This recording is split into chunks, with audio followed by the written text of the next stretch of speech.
আমি ভিক্ষে করে ফিরতেছিলাম গ্রামের পথে পথে। তুমি তখন চলেছিলে তোমার স্বর্ণরথে।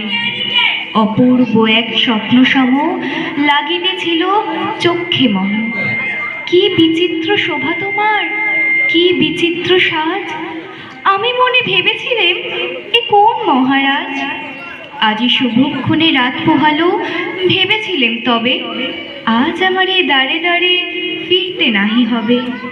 বাহির হতে নাহি হতে কাহার দেখা পেলাম পথে। চলিত রথ ধনধান্য ছড়াবে দুই ধারে।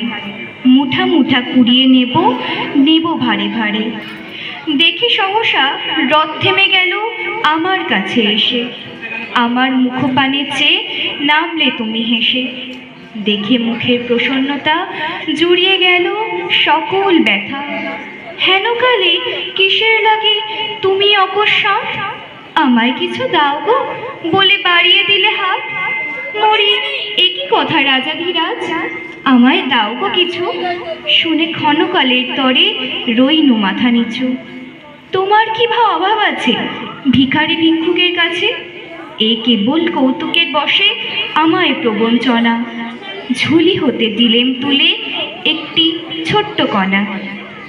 যবে পাত্রখানি ঘরে এনে উজাড় করি, এ কি ভিক্ষে মাঝে একটি ছোট্ট সোনার কণা দেখি। দিলেম যা রাজভিখারিরে, স্বর্ণ হয়ে এলো ফিরে। তখন কাঁদি চোখের জলে দুটি নয়ন ভরে।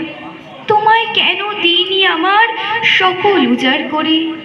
নমস্কার।